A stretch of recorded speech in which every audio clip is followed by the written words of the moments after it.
So, we first just want to acknowledge that this is a pretty stressful time in America right now, especially before the election.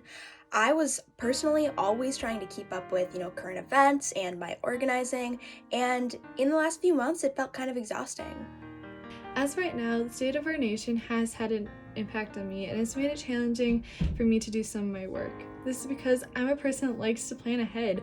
I like to know what's going to happen in the future, and as of right now, it's impossible to know what's going to happen, and it's impossible to know the impact that it's going to have.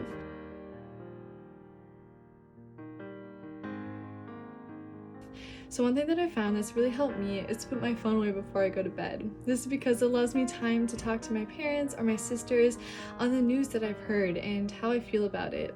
It also relieves the pressure of checking the news on updates or new things that are coming up. But thankfully, I've had a lot of self care practices that have helped me to be happy amidst this stressful time. So, first of all, I meditate. I'm a huge proponent of meditation. It has actually been shown to decrease parts of the brain associated with negative emotions like fear, sadness, and anger, and it can also help with stress and anxiety.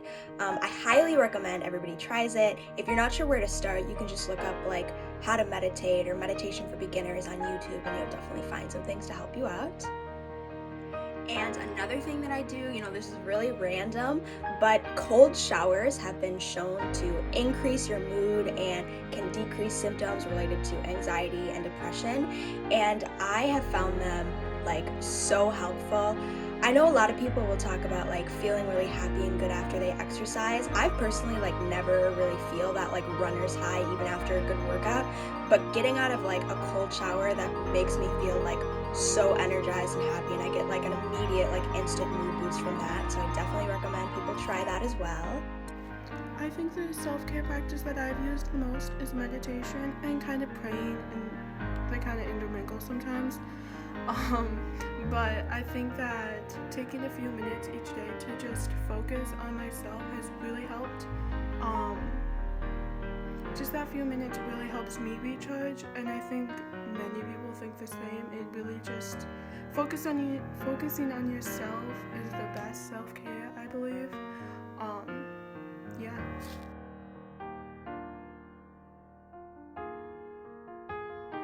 And I also just try to be very mindful of my own time. A lot of people like to, use their busyness kind of like as a status symbol, pack their schedule to the max, but that's really just not healthy. So I always try to make sure I have a lot of time that I'm not like going to be working on like organizing or work or schoolwork or anything, just time that I can, choose to do whatever I want in that time, and just to relax so I can kind of recharge.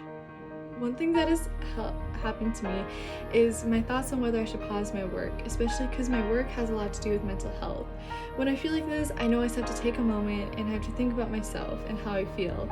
I have to do a check-in, and if I do feel like I can't continue with my work, I know that's okay, because if I'm not in the right place, I know my work is probably going to suffer from it too.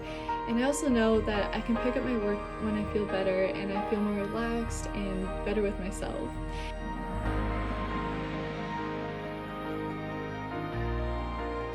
To conclude, I'm going to be talking about strategies to maintain our self care practices for the long term as well. So, my first advice is to start small.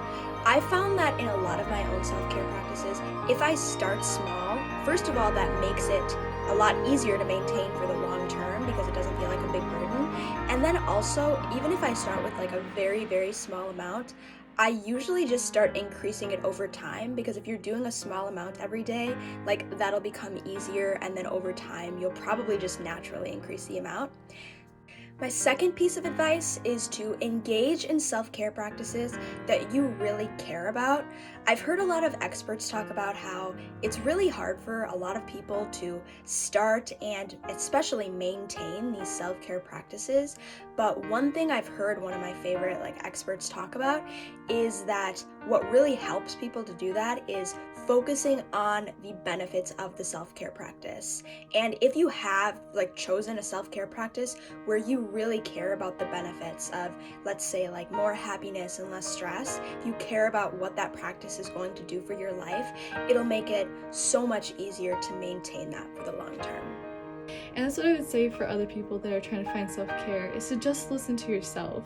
What works for some people isn't going to work for you, so you have to listen to your body, and it might take a while, but just know that that's going to help you the best. You have to listen to yourself, and if something isn't working, that's okay.